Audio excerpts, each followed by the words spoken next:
Assalamualaikum warahmatullahi wabarakatuh.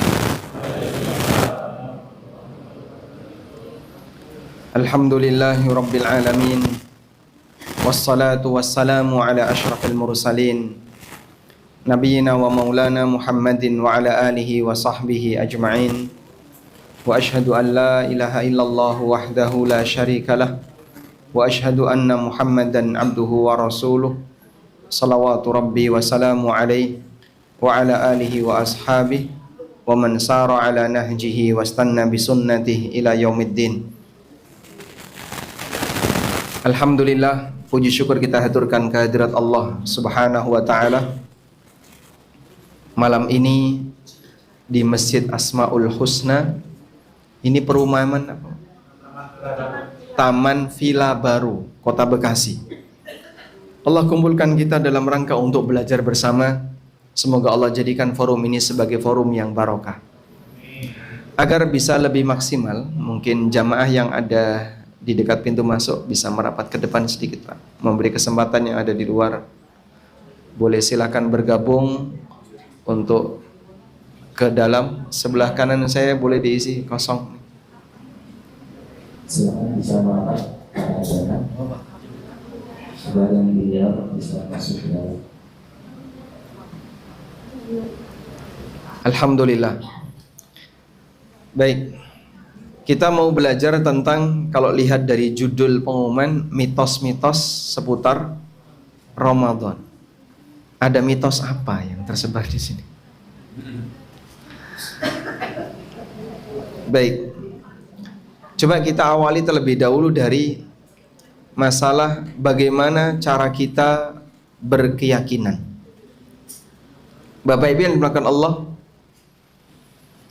terkadang dalam diri manusia muncul sebuah keyakinan yang bersumber dari selain Al-Quran dan hadis. Sumbernya beragam. Ada yang berasal dari lingkungan, sehingga keyakinan yang dia miliki sesuai dengan budaya yang ada di masyarakat. Karena terkadang budaya juga bisa menyumbangkan keyakinan. Ada juga yang bersumber dari hadis yang palsu, di mana orang meyakini bahwasanya A adalah sesuatu yang terjadi, sumbernya sebuah hadis yang palsu. Ada juga yang punya keyakinan bersumber dari katanya-katanya. Sehingga banyak sekali di masyarakat kita muncul beberapa keyakinan yang sumbernya tidak jelas. Kita sebagai seorang mukmin tentu memiliki satu prinsip, bahwa yang namanya keyakinan yang kita jadikan sebagai ideologi beragama hanya boleh yang bersumber dari wahyu. Hanya boleh yang bersumber dari wahyu. Karena tidak mungkin seorang manusia bisa mengetahui sesuatu yang sifatnya gaib, yang itu di luar jangkauan indera, di luar jangkauan logika, kecuali melalui satu sumber, yaitu wahyu dari Allah Subhanahu wa taala. Misalnya, Allah memberitakan tentang surga dan neraka. Indera manusia bisa menjangkau atau tidak, Pak? Tidak bisa. Sebab ini kejadian setelah kehidupan dunia ini berakhir. Nabi SAW bercerita tentang keberadaan malaikat yang mencabut nyawa, keberadaan malaikat mungkar nakir yang bertanya di alam kubur. Logika manusia nggak bisa menjangkau. Gimana bentuknya orang disiksa di alam kubur atau orang diberi kenikmatan di alam kubur? Padahal kuburan itu kan demikian sempit, yang katanya dijauhkan sejauh mata memandang. Apa nggak nabrak kuburan kanan kirinya, Pak? Yang kita lihat itu kuburan, bukan alam kubur. Sedangkan kejadian ini ada di mana? Di alam kubur. Dan masih banyak keyakinan-keyakinan yang lain yang itu tidak mungkin bisa dimiliki oleh manusia kecuali melalui jalur wahyu. Karena itulah, sebagai seorang mukmin, sekali lagi, bahwa kalau kita ingin memiliki keyakinan yang benar, maka kita hanya boleh menerima keyakinan yang bersumber dari wahyu alias dari Al-Quran dan hadis yang sahih dari Nabi SAW. Kalau kita punya keyakinan yang tidak bersumber dari dua hal ini, bisa dipastikan menyimpang. Contoh ya, orang kalau tidak belajar agama sama sekali, maka dia akan belajar dari lingkungan. Sehingga apa yang terjadi di lingkungan itu terkadang menanamkan keyakinan. Maka jadilah keyakinan dia terpengaruh dan terpapar oleh budaya. Di masyarakat Jawa seperti ini cukup banyak. Bapak Ibu yang mungkin berasal dari Jawa bisa mengetahui beberapa keyakinan masyarakat Jawa yang itu bersumber dari budaya Jawa.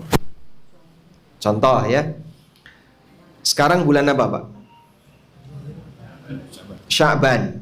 Orang Jawa nyebutnya apa Pak? Ruah. Kenapa disebut bulan Ruah? Mereka bilang bulan Sya'ban disebut bulan Ruah dari kata arwah. Karena dalam keyakinan mereka, ketika bulan Sya'ban itu arwah-arwah semuanya balik ke rumahnya. Minta untuk dikirimi doa, minta untuk dikirimi apalagi dikir-dikir, minta untuk dikirimi sedekah dan seterusnya. Nah, keyakinan seperti ini muncul dari mana? Dari budaya yang ada di masyarakat. Nah, ada arwah yang pulang, begitu sampai rumah, loh kok penghuninya ganti, bukan anak saya. Bingung dia. Oh, ternyata rumahnya dijual sama anaknya. Akhirnya arwahnya jengkel, kecewa dia. Nyari anaknya ada di mana? Waktu pindah dia nggak lapor orang tuanya. Gimana itu Pak kira-kira Pak? Nah itu contoh keyakinan yang timbul karena budaya. Sehingga mereka mengadakan acara ruahan, ya.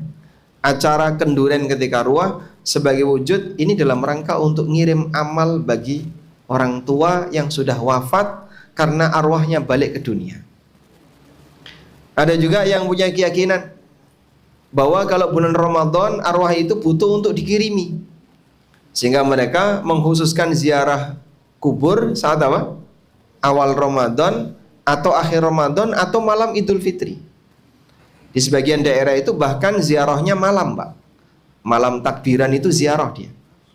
Ya ini sebagai bentuk kalau kita pas malam Id, orang yang pertama kali kita datangi itu siapa? Ya, sebagai bentuk penghormatan orang tua untuk menyampaikan ucapan selamat lebaran, kemudian minta maaf kepada orang tua. Karena orang tuanya sudah meninggal, maka yang didatangi pertama kali kuburan orang tua. Ini sebagai bentuk penghormatan kepada orang tua. Dan itu berawal dari keyakinan. Sehingga karena keyakinan muncullah aneka amalan-amalan yang berangkat dari keyakinan. Saat mereka ditanya, dari mana Anda punya keyakinan kalau arwah itu balik pulang pada saat bulan Sya'ban, bulan Ramadan atau malam Idul Fitri? Mereka bilang, kata orang tua kayak gitu, jarene wong tua kaya ngono. Akhirnya dia membangun keyakinan berdasarkan jarene. Tahu jarene Pak? Katanya dan katanya. Sehingga cuman bilang jarene seperti itu, katanya seperti itu. Dan di Jawa itu banyak sekali akidah yang bersumber dari jarene. Andai kan dikumpulkan itu bisa jadi al-aqidah al-jariniyah. Saking banyaknya. Kumpulan akidah-akidah jarene. Keyakinan kok jarene itu loh. Akidah tapi berasal dari katanya, kata leluhur. Nah, suasana semacam ini ternyata dimiliki oleh orang jahiliyah masa silam. Orang jahiliyah itu punya pemahaman bahwa akidah itu bersumber dari leluhur. Sebagai wujud penghormatan kita kepada leluhur, sebagai bentuk penghormatan kita kepada leluhur, maka apapun yang diajarkan oleh leluhur, terlepas itu benar maupun salah, semuanya diikuti. Allah Ta'ala berfirman, wa idza qila lahumuttabi'u ma anzalallah qalu bal nattabi'u ma alfaina alaihi aba'ana. Apabila dikatakan kepada mereka, diperintahkan kepada mereka, ittabi'u ma anzalallah, ikutilah apa yang telah Allah turunkan kepada kalian. Qalu, maka mereka menjawab, bal nattabi'u ma alfaina alaihi aba'ana. Kami mengikuti apa yang kami jumpai dari ajaran aba'ana, leluhur-leluhur kami. Sehingga mereka membangun keyakinan agama itu berdasarkan apa yang telah diajarkan oleh leluhur. Dan yang lebih parah lagi, ternyata ajaran leluhur ini dijadikan sebagai alasan untuk menolak kebenaran para nabi. Coba kita lihat ayat berikut ini. Allah Subhanahu wa taala berfirman di surat Az-Zukhruf ayat yang ke-23. Yang bawa mushaf mungkin bisa dibuka surat Az-Zukhruf ayat 23. Wa kadzalika ma arsalna min qablika fi qaryatin min nadhirin illa qala mutrafuha inna wajadna aba'ana ala ummatin wa inna ala atharihim muqtadun.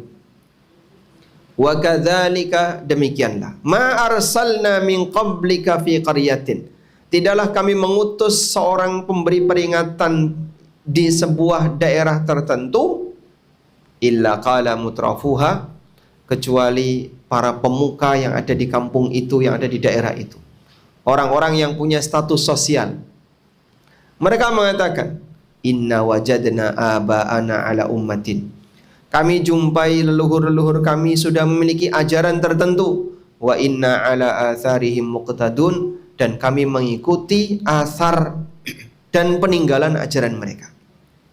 Asar yang dimaksud di sini apa, Pak? Peninggalan ajaran. Sehingga saat Nabi menyampaikan A, saat Nabi menyampaikan B, dalam sejarah perjalanan dakwah para nabi, salah satu di antara cuplikan sejarah yang Allah sebutkan dalam Al-Quran, para nabi itu ditentang dengan keyakinan budaya. Leluhur kami, nenek moyang kami, bapak-bapak kami, orang-orang tua kami dulu punya keyakinan seperti ini. Kamu kok datang dengan membawa hal yang baru? Makanya Nabi Muhammad SAW ketika beliau datang, beliau digelari apa, Pak? Sobi'ah. Sobi'ah itu artinya apa? Orang yang menganut ajaran nyeleneh yang beda sendiri. Satu masyarakat Mekah, mereka berkeyakinan dengan ajaran leluhur, tapi Muhammad beda sendiri. Dia menyampaikan ajaran baru yang tidak pernah dikenal oleh masyarakat Mekah, ajaran tauhid. Dan beliau ditentang dengan ajaran leluhur. Tidak benar itu Muhammad, leluhur kami nggak ngajarin kayak gitu. Ini salah satu di antara contoh budaya kalau disikapi sebagaimana layaknya agama, itu sampai dijadikan sebagai alasan untuk membantah kebenaran agama. Maka berbudaya itu boleh nggak, Pak? Berbudaya boleh nggak, Pak? Boleh, tapi jangan jadikan budaya sebagai agama. Orang kalau sudah sampai menjadikan budaya sebagai agama, maka budaya itu mewarnai ideologi dia. Punya keyakinan A, punya keyakinan B, punya keyakinan C. Dan ini berbeda-beda tergantung budaya masing-masing. Ya. Masyarakat Jogja dan sekitarnya, saya asli Lamongan, Jawa Timur, tapi tinggal lama di Jogja, Pak. Di Jogja itu punya keyakinan bulan Muharram yang disebut dengan bulan Syuro itu bulan Ciloko, bulan sial. Maka orang sana, Jogja dan sekitarnya, pantangan ngadain hajatan bulan Muharram. Kalau ada nikahan, walimah, nikah, atau hajatan apapun bulan Muharram, sudah, Pak, nanti semua tetangga pasti protes. Karena mereka meyakini bahwasanya hajatan di bulan Muharram tanda datangnya sial. Kebalikannya, Pak. Kalau Jawa Timur, bulan sialnya itu bulan Dzulqa'dah. Dzulqa'dah itu namanya apa kalau bahasa Jawa? Selo. Selo itu artinya kesesel Allah, kecampuran dengan hal yang buruk. Sehingga dalam keyakinan orang Jawa Timur, bulan sial itu bulan Dzulqa'dah. Pantangan mengadakan hajatan di bulan Dzulqa'dah. Nah, yang repot asli Jawa Timur tinggal di Jogja. Jadi yang mana ini? Bulan sialnya yang mana? Sial semua. Belum lagi mereka juga punya keyakinan. Mungkin Bapak kenal namanya hari kematian leluhur, itu kan disebut geblak ya. Namanya apa? Geblak. Kalau keluarga besar, di keluarga kami itu punya mbah yang jumlahnya banyak. Simbah 1, simbah 2, simbah 3, simbah 1 Selasa Kliwon, simbah 2 Kemis Pahing, simbah 3 Jumat Pon, simbah 4 Sabtu Wage, simbah 5 Ahad Legi. Ngadain hajatan kok kehabisan hari, Pak. Karena hari geblak itu hari sial. Kematian simbah ini di hari Sabtu Pahing, simbah ini di hari Ahad Kliwon, pantangan ngajain hajatan di Sabtu Pahing, Ahad Kliwon. Wah, itu kalau keluarga besar kehabisan hari untuk hajatan. Dan seperti itu masih ada sampai sekarang. Ini disebabkan karena budaya mempengaruhi keyakinan. Dan jamaah, orang kalau sudah punya ideologi tertentu, punya keyakinan tertentu, dia akan melakukan tindakan apapun walaupun gak masuk akal, yang penting sesuai dengan ideologinya. Walaupun gak masuk akal. Bapak kalau misalnya disuguhi kotoran sapi, Pak, silahkan disentuh, mau gak, Pak? Nggak mau ya? Ini kan masa kotoran sapi kita suruh nyentuh? Kotor ini, Mas. Iya, ini kotoran. Tapi di Solo, Pak, ada namanya kebo bule. Kebo ini ketika diarak, kerbau yang warnanya sih nggak putih-putih amat ya. Sebutannya kerbau bule. Ini kerbau kalau diarak, Pak, pas malam tanggal 1 Syuro itu, Pak, yang ngikutin banyak sekali di belakangnya. Begitu nelek, mengeluarkan kotoran, rebutan. Dipakai apa, Mas? Diusap-usapkan ke badan. Loh, itu kenapa itu? Nggak tahu. Apa? Kita mungkin nyebutnya apa gila dia. Pak, mereka orang berakal, waras. Seperti itulah akidah. Orang kalau punya akidah tertentu, dia akan melakukan segala hal yang bertentangan dengan akal sehatnya, yang penting sesuai dengan akidahnya.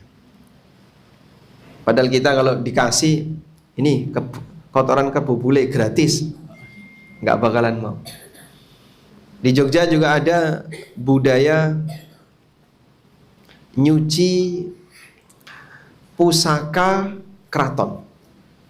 Jadi aneka senjata-senjata masa silam yang masih dirawat, wallahu alam itu peninggalan raja keberapa, itu di momentum tertentu setahun sekali dicuci, Pak. Air cucian itu, Pak, disiramkan rebutan, Pak. Ya, jadi yang namanya besi karaten, kemudian dicuci pakai jeruk, lalu terkumpul jadi air cucian pusaka itu jadi rebutan. Ketika disiramkan, banyak orang yang nadai diusap-usapkan ke badannya. Kenapa orang rela untuk melakukan seperti itu? Masalah ideologi. Sehingga orang akan rela untuk berbuat apapun sesuai dengan keyakinannya, walaupun itu bertentangan dengan akal sehatnya. Maka bisa bermasalah. Tapi kalau yang ini nggak punya keyakinan sebelahnya, dia tidak akan mau mengakui.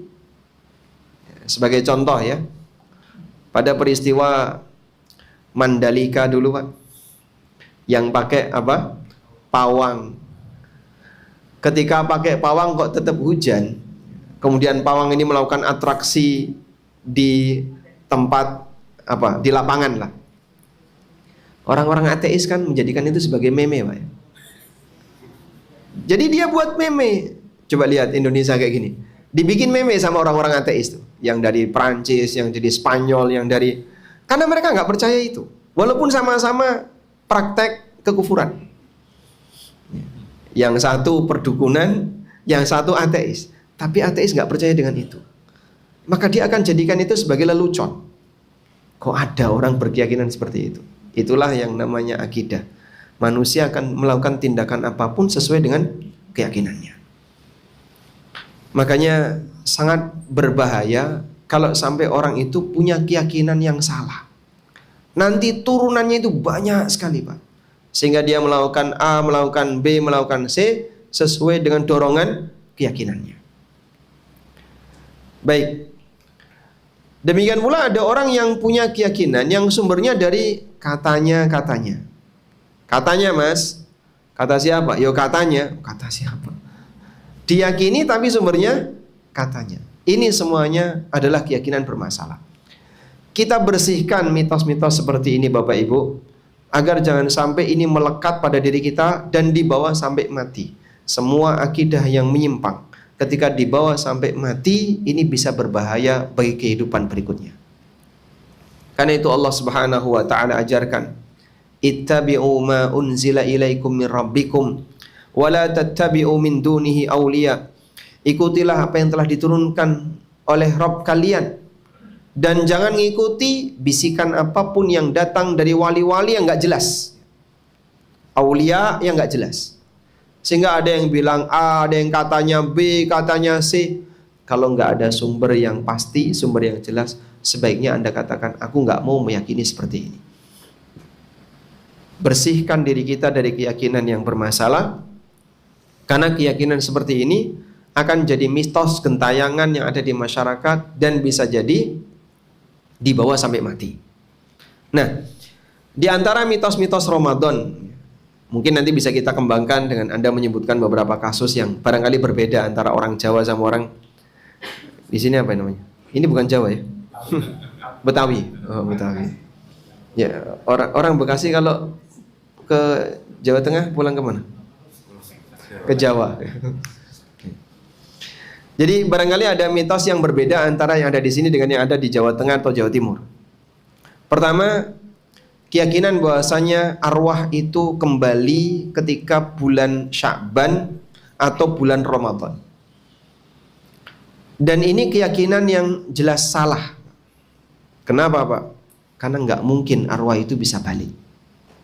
Orang yang sudah mati, maka arwahnya berada di alam namanya alam barzakh. Apa arti barzakh? Barzakh artinya pemisah. Allah Ta'ala berfirman, marajal bahraini yaltaqiyan bainahuma barzakhun la yabghiyan. Allah mempertemukan dua lautan. Bainahuma barzakh, di antara dua lautan itu ada barzakh. La yabghiyan, sehingga antara air laut kanan dan air laut kiri tidak saling bercampur. Allah sebut pemisah ini barzah. Alam barzah disebut alam barzah. Alam kubur disebut alam barzah karena dia menjadi pemisah antara kehidupan dunia dan kehidupan akhirat. Maka tidak mungkin arwah itu bisa balik. Dan ini telah ditegaskan oleh Allah Subhanahu wa taala di surat Al-Mu'minun ayat 99 sampai 100. Hatta idza jaa ahadahumul mautu qala rabbirji'un la'alli a'malu salihan fima taraktu kalla innaha kalimatun huwa qailuha wa min waraihim barzakhun ila yaumi yub'atsun. Hatta idza jaa ahadahumul maut, sampai ketika datang kepada mereka kematian. Qala rabbirji'un, orang yang mati ini meminta kepada Allah, rabbirji'un, ya Allah kembalikanlah aku. Kembalikanlah aku. La'alli a'malu salihan fima taraktu, agar aku bisa beramal saleh yang dulu aku tinggalkan. Penyesalan orang yang sudah mati, mereka selalu mengatakan, ya laitani qaddamtu lihayati. Ya laitani qaddamtu lihayati. Semua orang seperti itu, Pak. Pengen dikembalikan.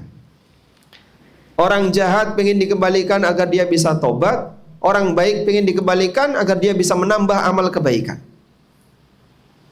La'alli a'malu salihan fima taraktu, agar aku bisa beramal soleh yang dulu aku tinggalkan. Apa kata Allah? Kalla, tidak mungkin. Innaha kalimatun huwa qailuha, itu hanyalah kalimat yang dia ucapkan. Wa min waraihim barzakhun ila yaumi yub'atsun, di belakang mereka ada barzah sampai kiamat. Sehingga mitos yang tersebar di masyarakat bahwa arwah kalau bulan Ramadan itu balik pulang minta dikirimi doa, minta dikirimi zikir, minta dikirimi ini, bertentangan dengan teks Al-Quran. Andaikan arwah itu bisa balik ke dunia, mungkin mereka akan berangkat ke Palestina. Ngapain Pak? Berjihad. Berjihad. Arwah kan nggak bisa jihad. Ya meden-medenin tentara Israel ya. Nah, sehingga mereka ditakut-takuti dengan penampakan. Andaikan, tapi itu tidak terjadi. Sehingga keyakinan ini nggak ada. Lebih parah lagi Pak, dan ini pernah saya lihat langsung. Mereka menganggap bahwasanya arwah ini pulang masuk ke kamar tempat dia meninggal, dan di situ dia minta untuk diberi makan. Saya pernah lihat ya. Jadi istri saya itu orang Klaten. Tetangga kami di Klaten, mereka terbiasa kalau ada orang mati, maka kamar tempat bersemayamnya jenazah sebelum dia wafat, pas lagi sakit atau apa, di situ disediakan makanan. Ada nasi, ada urap, ya, nanti tambah ikan pindang, apa yang biasanya kesukaan Simbah ada di situ Pak. Entah yang makan kucing atau ayam, tidak tahu. Tapi begitu berkurang, Simbah datang. Dan itu betul, mereka meyakini seperti itu. Simbah dhisik seneng onde-onde, sediain onde-onde. Simbah dhisik seneng bubur, sediain bubur. Seneng serabe, sediain serabe. Sesuai dengan apa yang disenangi. Seneng tahu bakso, sediain tahu bakso.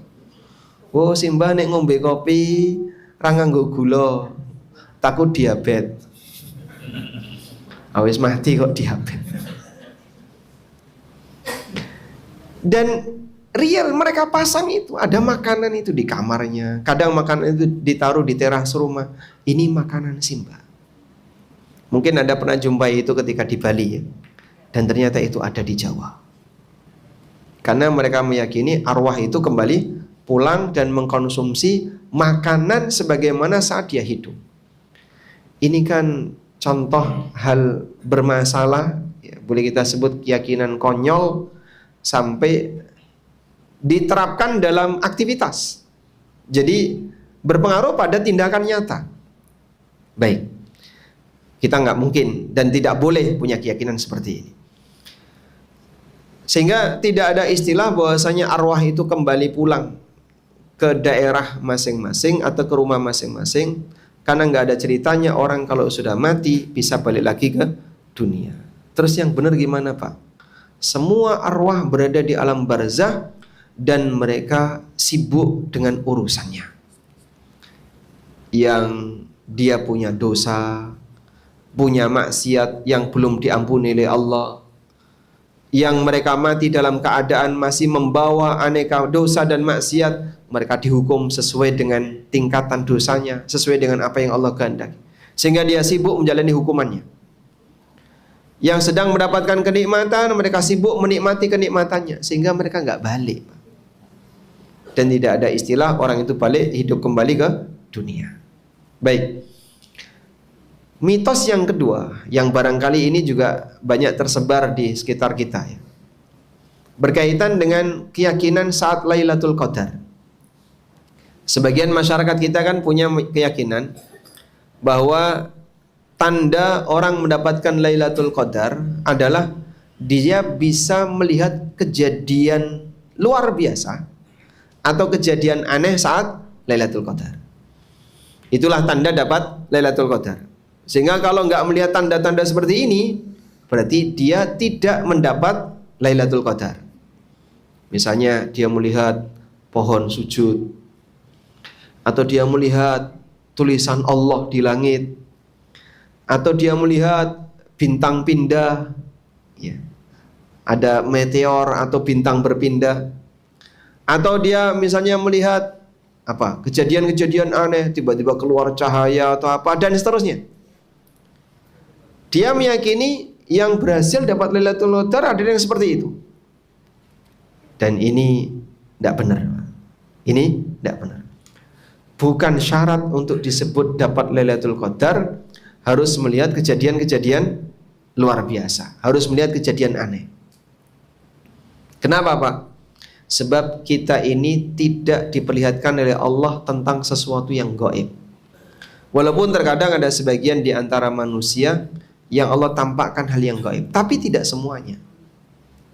Baik, saya mau tanya.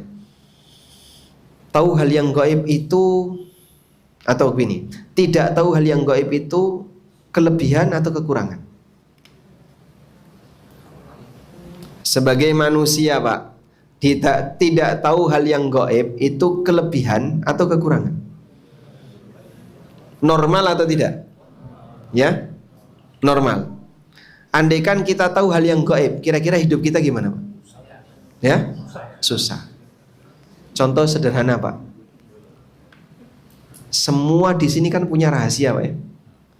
Ustadz punya rahasia, Bapak punya rahasia, semuanya pasti punya rahasia pribadi Pak ya. Pasti Pak ya. Baik. Yang rahasia itu kita akan malu kalau ketahuan orang lain. Betul? Andaikan kita semuanya tahu yang gaib, sehingga saya tahu rahasia Bapak Ibu semuanya, Anda juga tahu rahasia saya, kita semuanya bisa saling tahu rahasianya. Kira-kira gimana Pak? Gak berani ketemu.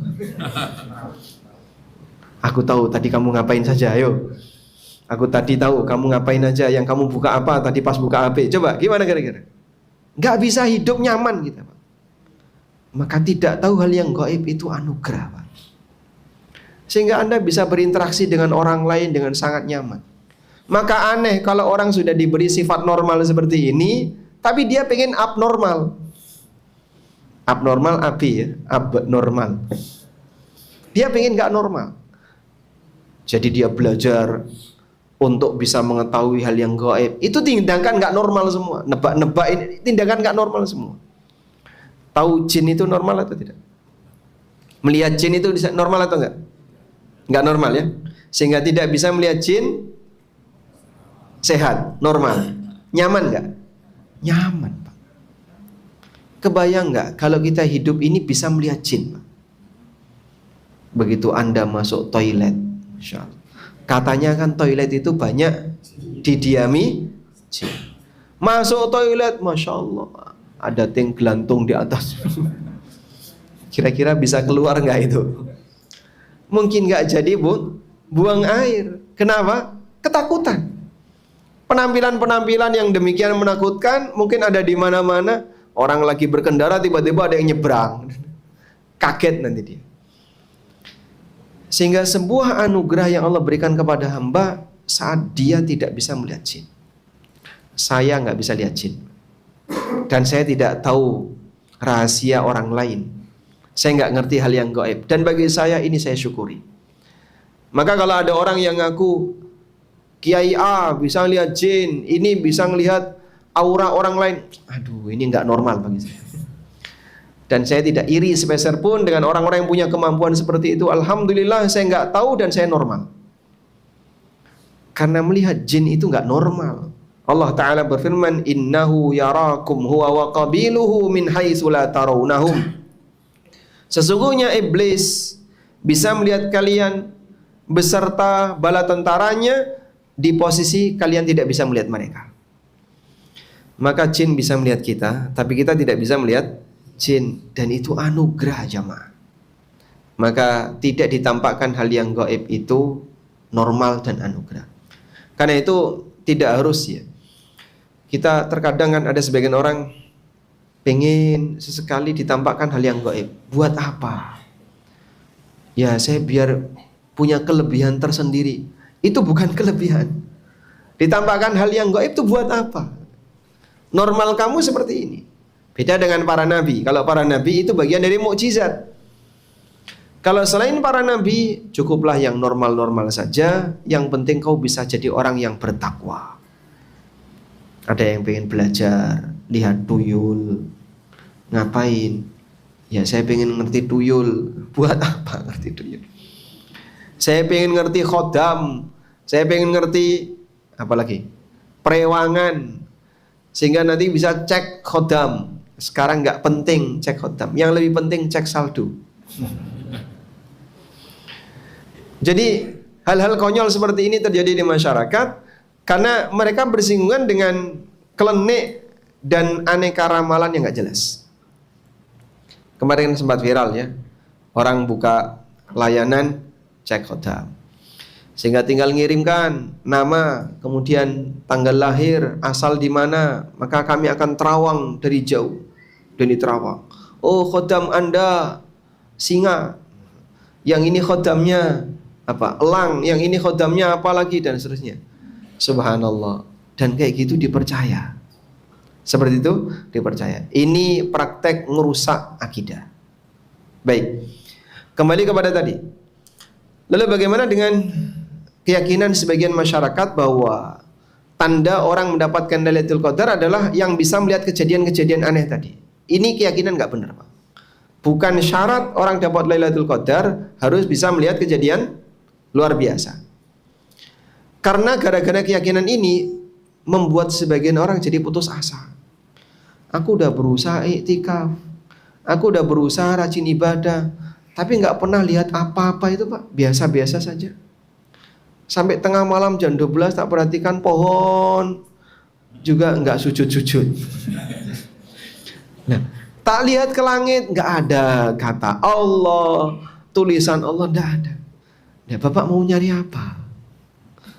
Ya barangkali ada tanda-tanda kalau aku dapat Lailatul Qadar, keluar cahaya atau apa. Nggak benar, Pak. Semua yang beribadah di malam itu dia dapat Lailatul Qadar. Allah Subhanahu wa taala mengatakan, Lailatul Qadri khairun min alfi syahr, tanazzalul malaikatu warruhu fiha biizni rabbihim min kulli amrin salamun hiya hatta matla'il fajr. Sehingga malam itu malam yang penuh dengan kebaikan. Allah Subhanahu wa taala turunkan banyak keberkahan dan rahmat bagi hambanya. Di surat Ad-Dukhan Allah berfirman, Inna anzalnahu fi lailatin mubarakah, inna kunna mundirin fiha yufraqu kullu amrin hakim. Kami turunkan Al-Quran di malam yang mubarakah, di malam yang diberkahi, yaitu Lailatul Qadar. Maka semua yang beribadah di malam itu, dia dapat pengaruh baik dari Lailatul Qadar. Dilipatkan pahalanya lebih baik daripada 1000 bulan. Ini sebagaimana yang pernah dikatakan oleh Sa'id Ibnul Musayyib. Sa'id Ibnul Musayyib ditulis, pernah mengatakan, Sa'id bin Musayyib itu siapa? Ulama tabi'in, gelarnya Sayyidut Tabi'in, pemuka tabi'in, muridnya sahabat. Kana yaqul, Sa'id bin Musayyib pernah mengatakan, man syahidal isya'a min lailatul qadar faqad akhadha bihadhihi minha. Barang siapa yang menghadiri salat isya atau yang melaksanakan salat isya, maka dia mendapatkan Lailatul Qadar sesuai dengan jatah yang dia ambil. Faqad akhadha bihadhihi minha, berarti dia telah mengambil jatah dari Lailatul Qadar. Sehingga Bapak Ibu, sak malas-malesnya muslim, semalas-malasnya kita, andaikan saat Lailatul Qadar kita cuma sholat maghrib, isya, sudah. Maghrib terus tidur, isya terus tidur lagi sampai subuh, besok puasa. Andaikan cuma itu yang kita kerjakan, kita tetap disebut dapat Lailatul Qadar sesuai dengan jatah ibadah yang kita lakukan di malam itu. Alhamdulillah Pak Ustadz. Yo, jangan jadi motivasi untuk bermalas-malasan. Tapi ini sedang menjelaskan seperti apa kriteria orang yang mendapatkan Lailatul Qadar. Kata Az-Zarqani, faqad akhadha bihadhihi minha ay nasibahu min thawabiha. Artinya dia telah mengambil bagian dari pahala Lailatul Qadar sesuai dengan tingkat amalnya. Kalau dikit ya pahalanya dikit, tapi kalau banyak pahalanya bisa lebih banyak. Dari sinilah kita bisa mendapatkan kesimpulan bahwa orang yang mendapatkan Lailatul Qadar itu tidak disyaratkan harus melihat kejadian aneh. Misalnya keluar cahaya yang dia tampak cahaya terang, tiba-tiba di sudut ruangan saya kelihatan cahaya, Pak. wah ini Lailatul Qadar. Atau misalnya di kamar seperti ada wajah bercahaya, ada wajah bercahaya.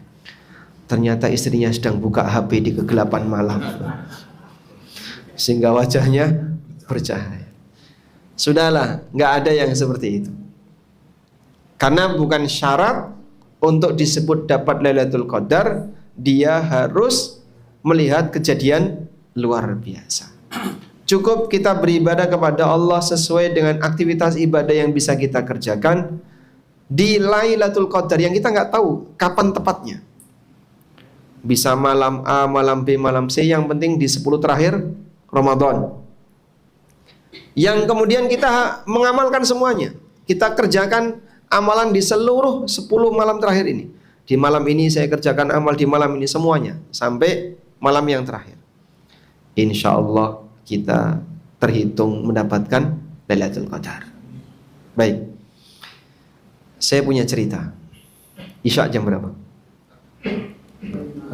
Nggak kelihatan. 31. Cukup insya Allah. Baik. Ini pernah diceritakan oleh Syekh Masyhur Hasan Al-Salman. Beliau termasuk di antara ulama ahli hadis Yordan. Beliau pernah menceritakan seperti ini. Abdul Qadir Al-Jailani, apa mazhabnya?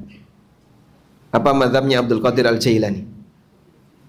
Beliau ulama bermadzhab Hambali, bukan Syafi'i ya, mazhabnya Hambali.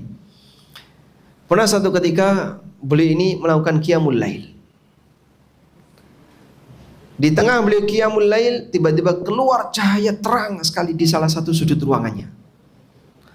Lalu cahaya itu bersuara, "Wahai Abdul Qadir, mulai malam ini kau sudah tidak lagi berkewajiban menjalankan syariat, sehingga kau boleh tidak sholat karena kau sudah sampai pada tingkatan makrifat." Kemudian bagaimana sikap beliau? Cahaya itu diludahi. Beliau meludah ke arah cahaya itu. Prakteknya gimana Pak Ustaz? Oh, tidak mungkin dipraktekkan ya. Intinya pokoknya cahaya itu diludahi. Dan akhirnya padam. Beliau mengatakan, "Ikhsa ya mal'un." Pergi dari sini wahai makhluk terlaknat. Maka cahaya tadi redup. Tiba-tiba keluar suara, "Wahai Abdul Qadir, aku telah menyesatkan lebih dari atau puluhan ahli ibadah dengan caraku seperti ini. Dan kau diselamatkan dengan ilmumu." Sebenarnya di sini ada gangguan yang kedua. Godaan kedua ini apa, Pak? Godaan ujub. Sehingga begitu dia gagal memberikan godaan pertama, digoda yang kedua. Kau telah diselamatkan oleh ilmumu. Itu mungkin kalau orang nggak waspada, berarti memang aku orang berilmu. Setan saja mengakui, Masya Allah. Setan saja mengakui kehebatanku. Wah, aku memang top markotop. Yes mare yes. Karena dia merasa dengan cara itu maka setan bisa mempengaruhi dia untuk ujub. Tapi Masya Allah, Abdul Qadir diselamatkan oleh Allah. Dan beliau mengatakan, "La laisa bi ilmi walakin bi fadlillah." Bukan karena ilmuku, tapi dengan karunia Allah. Itu kalau orang hidup zaman sekarang, Pak, mengalami situasi seperti itu, Masya Allah, langsung jadi khotib.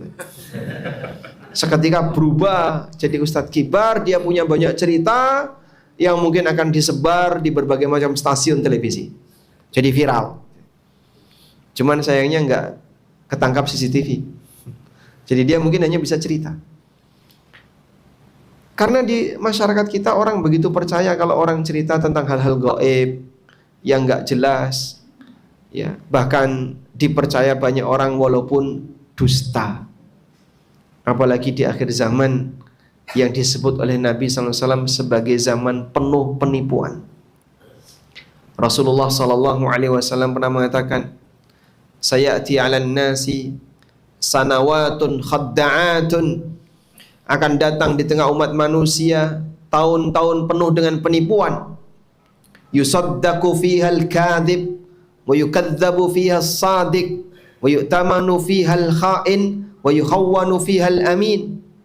Orang yang jujur dianggap pendusta, pendusta dianggap jujur, orang yang amanah dituduh pengkhianat, pengkhianat dituduh amanah. Pengkhianat dianggap orang yang atau diberi amanah. Ya. Anda merasakan zaman itu? Mungkin ya, mungkin sebagian di antara jamaah. Bapak merasakan? Sekarang merasakan? Sebelumnya enggak? Enggak. Sekarang merasakan? Masya Allah. Baik. Alhamdulillah. Sekarang sudah datang waktu Isya. Gimana Ustaz? Kita dengerin adzan terus lanjut. Kita dengerin adzan terus lanjut ya. Baik, demikian sebagai pengantar, dan insya Allah nanti setelah adzan Isya kita bisa sambung dengan diskusi terbatas. Wassallallahu ala nabiyyina Muhammadin wa ala alihi wa sahbihi wasallam.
Allahumma salli ala Muhammad. Allahumma rabbana ta'amadita wassalatul qa'imah ati Muhammadan wassalatul fadilah wa ba'athu maqam mahmudan ladhi wa'ata.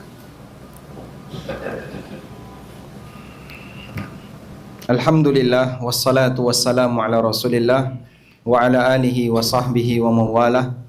Wa ashhadu an la ilaha illallah wahdahu la syarikalah wa ashhadu anna Muhammadan abduhu wa rasuluh. Kita tambahkan satu lagi.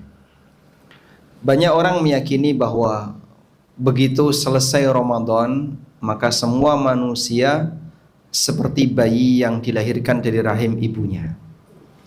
Makanya hari raya setelah Ramadan disebut dengan Idul Fitri, yang mereka artikan Idul Fitri itu kembali suci.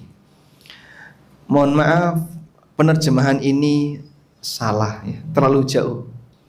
Al-Fitri itu artinya berbuka. Iftar itu Pak. Bapak mungkin dengar istilah iftar ya. Iftar itu artinya apa? Berbuka. Aftara yuftiru. Al-fitru artinya tidak puasa, berbuka. Sehingga disebut Idul Fitri karena itu merupakan hari raya yang menjadi pembatas manusia sudah selesai puasa Ramadan.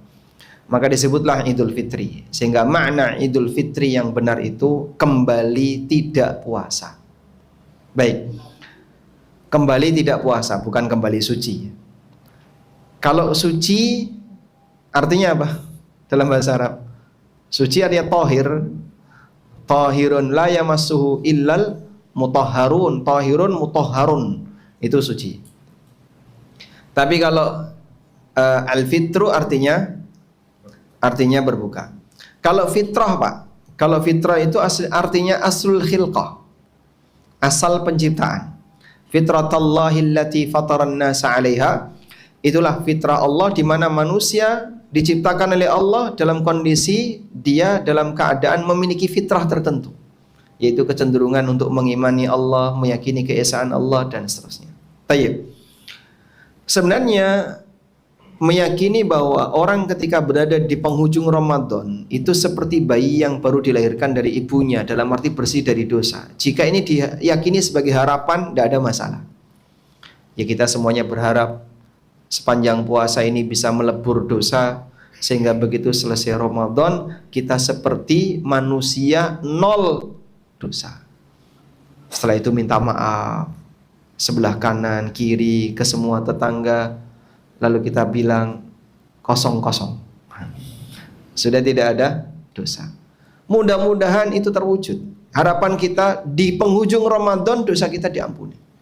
Namun kita juga perlu melihat realita yang terjadi di tengah umat Muhammad SAW, yang sudah disabdakan Nabi SAW. Beliau mengatakan, rubba sa'imin hadduhu min siyamihi al-ju' wal atas. Betapa banyak orang yang puasa tapi yang dia dapatkan hanya lapar dan haus. Jadi sampai selesai Ramadan dia nggak dapat apa-apa. Jangankan ampunan dosa, jangankan pahala, dosanya diampuni saja tidak. Bahkan itu menjadi salah satu bagian dari doa Jibril. Jibril pernah berdoa di dekat Nabi SAW, raghma anfu man dakhala alaihi Ramadan thumman salakha minhu walam yughfar lahu.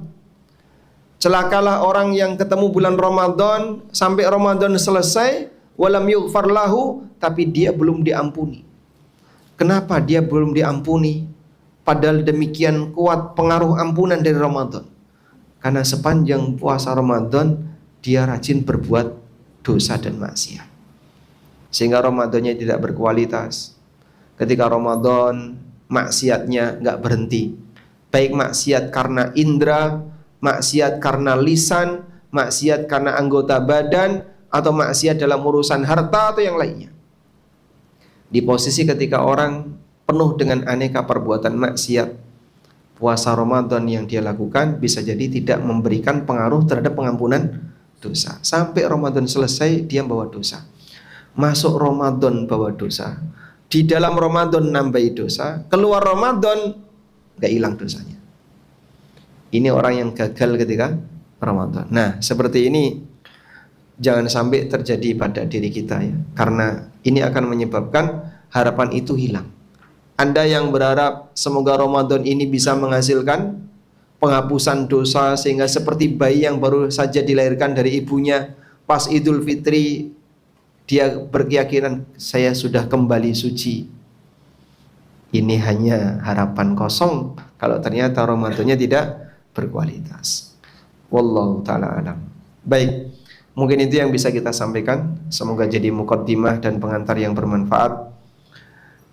Kita selanjutnya kembalikan kepada moderator. Wassallallahu ala nabiyyina Muhammadin wa ala alihi wa sahbihi wasallam. Baik, jazakumullah khairan pada Ustaz Amir Baris yang telah menyampaikan materi yang bermanfaat pada malam kali ini.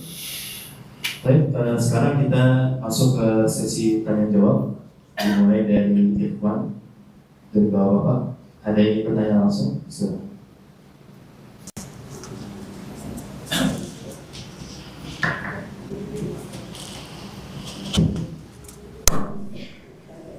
Baik, bismillah Ustaz. Boleh di luar materi Ustaz? Di luar Tentang puasa tapi. di luar materi. Tentang puasa tapi Ustaz. Tentang puasa. Berarti jawabannya di luar masjid ya. Fadhal, silakan. Baik Ustaz. Untuk wanita yang hamil ataupun menyusui Ya. sehingga tidak berpuasa, apa kewajibannya Ustaz? Entah qadha saja atau qadha plus fidyah Nah, atau bagaimana Ustaz? Jazakallah khairan. barakallahu fiik. Baik. Permasalahan ini termasuk di antara permasalahan yang sudah diperselisihkan oleh para ulama sejak masa silam, bahkan sejak zaman sahabat. Di antara mereka ada yang mengatakan wanita hamil atau menyusui sehingga dia tidak berpuasa, maka kewajibannya qadha saja. Ada yang mengatakan kewajibannya fidyah saja. Dan ada yang mengatakan kewajibannya qadha dan fidyah. Intinya dalam hal ini ada khilaf. Namun kalau Bapak bertanya secara pribadi, saya lebih cenderung yang mana? Saya lebih cenderung mengambil pendapat qadha saja.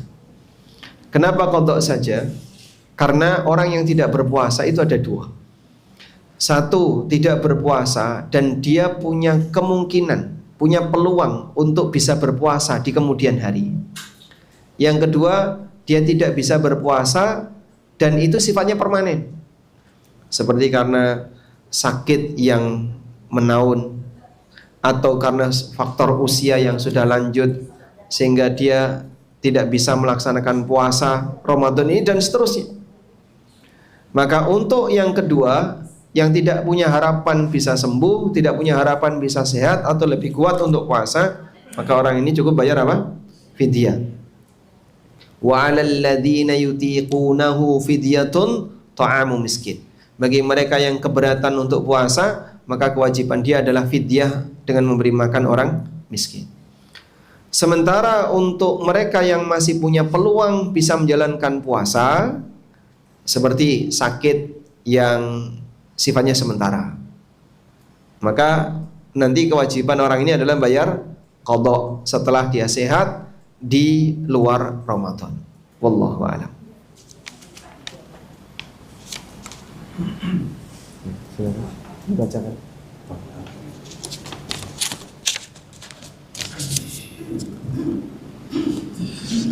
Bismillah, Assalamualaikum Ustaz.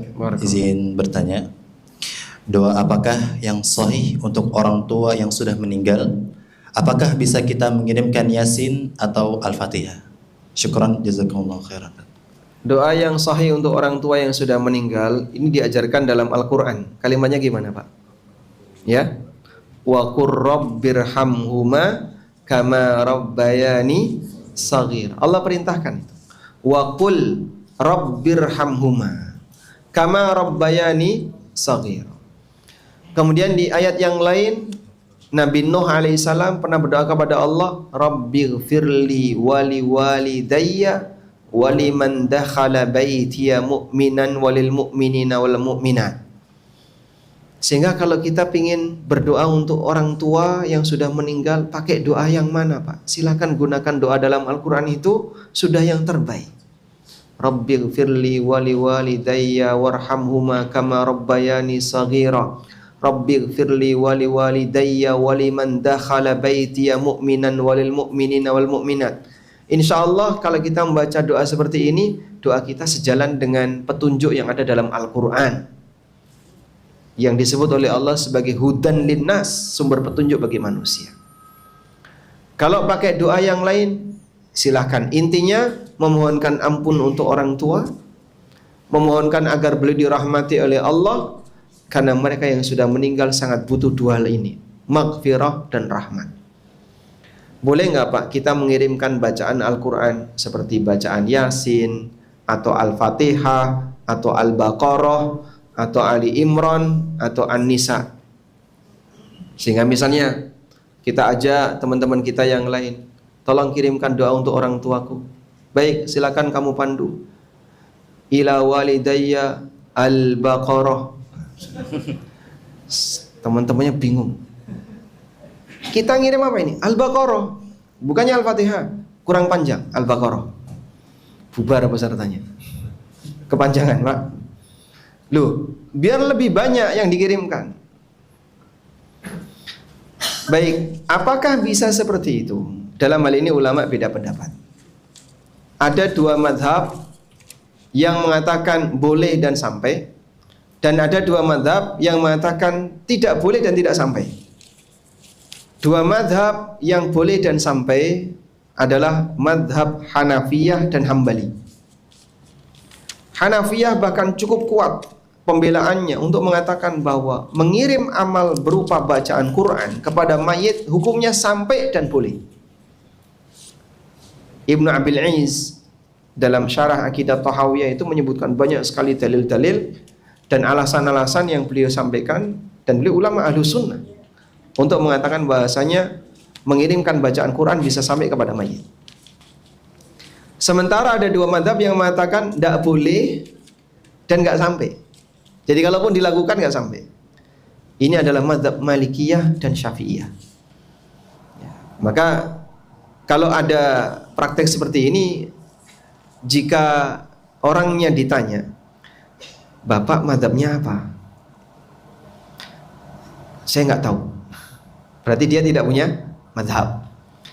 Nah, kalau kita beritahu, jika Bapak mau mengikuti madhab Syafi'iyah, seperti ini nggak boleh dan nggak sampai. Imam Syafi'i mengingkari itu. Dan Al-Hafidz Ibnu Katsir dalam tafsirnya di surat An-Najm, beliau menafsirkan firman Allah Ta'ala, wa allaysa lil insani illa ma sa'a wa anna sa'yahu sawfa yura. Al-Hafidz Ibnu Katsir mengatakan ayat ini dijadikan dalil oleh Imam Syafi'i dan para murid-muridnya, penganut Syafi'iyah, untuk mengatakan bahwa manusia tidak bisa mengirim pahala kepada manusia yang lain.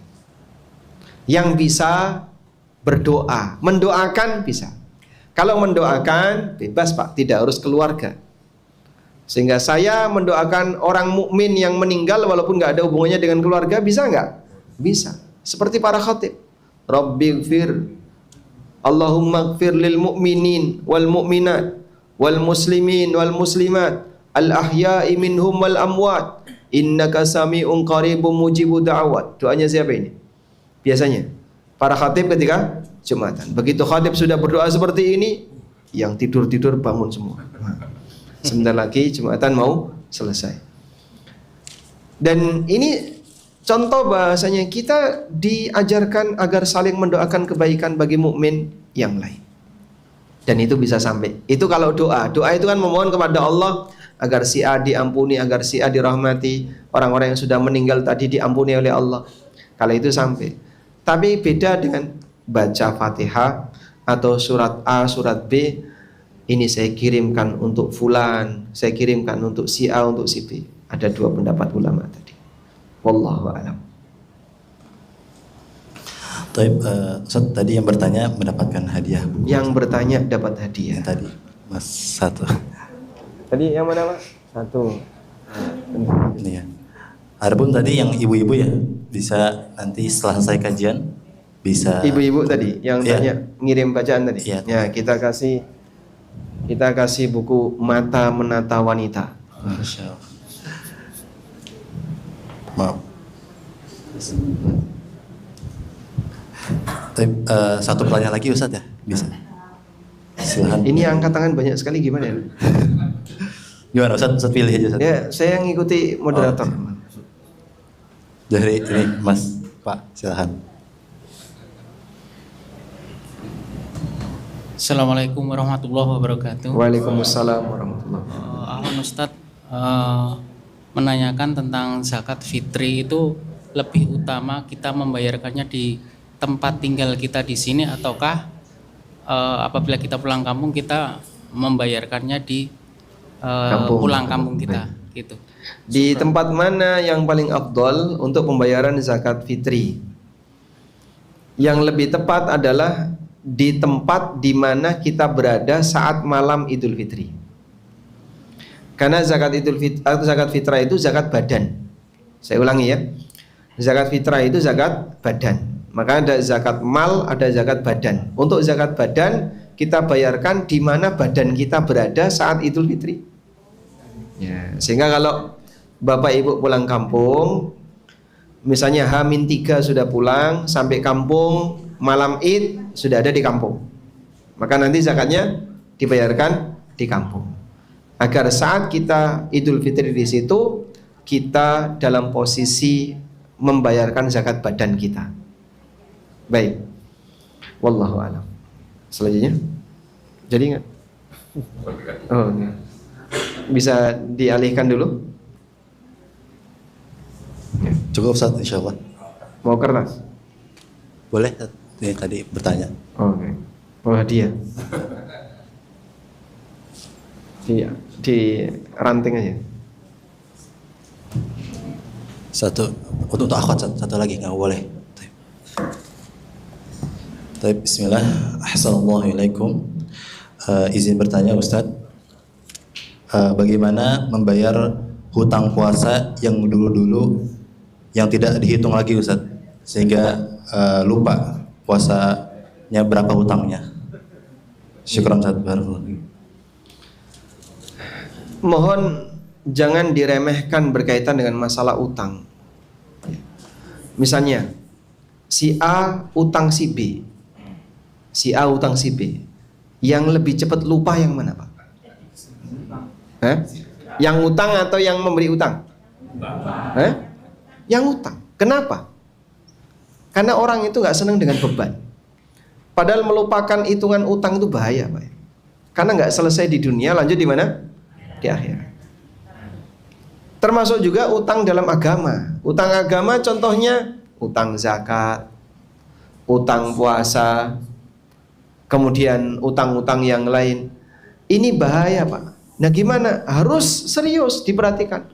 Kalau nggak bisa dikerjakan sekarang, kamu catat, ingat-ingat betul. Jangan nanti juga paling lupa. Ya paling lupa di dunia nggak selesai. Nanti akan dituntut di hari kiamat.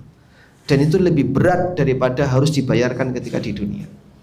Kadang orang punya kewajiban bayar fidyah, tapi nggak ditunaikan sampai terutang dalam waktu yang lama, terus terlupakan, bahaya. Sehingga tolong yang namanya utang itu diperhatikan dengan betul, baik utang sesama hamba atau utang agama. Termasuk utang qadha Ramadan. Makanya ibu-ibu yang haid misalnya 7 hari dalam 1 bulan ini, berarti ketika di luar Ramadan dia berkewajiban bayar utang 7 hari. Jangan sampai utang itu belum selesai hingga masuk Ramadan berikutnya. Kalau utang itu belum selesai sampai masuk Ramadan berikutnya, ini pelanggaran besar. Dia berdosa dan dia tetap wajib qadha plus fidyah. Jadi kewajiban dia 2, qadha dan fidyah. Karena itu kalau punya utang Ramadan harus diingat-ingat, diperhatikan, sebab ini tidak akan hilang. Ya, memang dalam utang agama nggak ada prinsip riba. Gara-gara kamu seperti ini kena denda pertambahan 10% tiap bulan. Kalau pajak kan. Tapi kalau dalam utang agama tidak ada. Tapi jika ini tidak selesai dan kamu sengaja meremehkan, akan ada tanggung jawab besar kelak di yaumil qiyamah. Nah terus gimana Pak? Yang sudah terlanjur dulu-dulu kadang nggak dihitung, mulai dihitung. Ngitungnya gimana? Ngitungnya ya kamu kira-kira pakai batas bawah, batas atas. Ya, saya ingat-ingat tidak kurang dari 100 hari, tidak lebih dari 150 hari. Ada batas bawah, ada batas atas. Jadi mungkin dia waktu SMP sudah balik tapi nggak pernah puasa. Nakal dulu ya. SMA juga sama, kuliah juga sama, sekian tahun dia nggak puasa. Tinggal kalikan saja. Kamu nggak puasa berapa lama? 10 tahun ada itu. Masya Allah. 300 hari. Ya enggak semua. Kadang saya puasa 15 hari, kadang saya puasa 20 hari, bolong 10, bolong. Ya kira-kira tidak kurang dari 100, tidak lebih dari 150. Kalau begitu ambil batas atas. Gimana? 150 hari. Masya Allah. Silahkan dicicil sebisanya. Kalau enggak Pak, ada tanggung jawab besar di hari kiamat. Saya ceritakan ancamannya.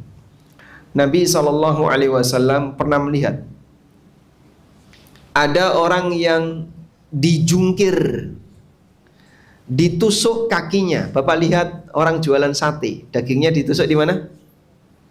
Tendon. Itu namanya apa? Tendon. Akilas. Ya. Jadi dia ditusuk di dagingnya itu, Pak. Kejungkir dan disobek pipinya saya belakang. Tasilu minhud dam, mengalirkan darah deras. Akhirnya Nabi SAW minta penjelasan. Ini siapa? Lalu malaikat mengatakan, humul ladina yuftiruna qabla tahillatas siyamihim. Ini adalah orang yang dia sudah berbuka sebelum waktunya. Bukan orang yang nggak puasa dari awal ya. Dia puasa awal, terus berbuka sebelum waktunya. Dihukum seperti itu. Makanya bahaya bagi mereka yang sengaja tidak puasa, padahal tidak punya uzur. Orang ini jika tidak taubat dan segera mengganti puasanya, maka bisa jadi dia mendapatkan hukuman seperti yang tadi diceritakan. Wallahu a'lam. Insyaallah tadi pertanyaan terakhir dari ibu-ibu ya. Insyaallah acara kajian pada malam ini telah selesai. Kami ucapkan jazakumullahu khairan kepada Ustadz Aminul Bais yang telah menyampaikan materi pada malam kali ini, yang semoga insyaallah bermanfaat bagi kita semua. Kita tutup dengan doa kafaratul majlis. Subhanakallahumma bihamdika asyhadu an la ilaha illa anta astaghfiruka wa atubu ilaik. Wassalamualaikum warahmatullahi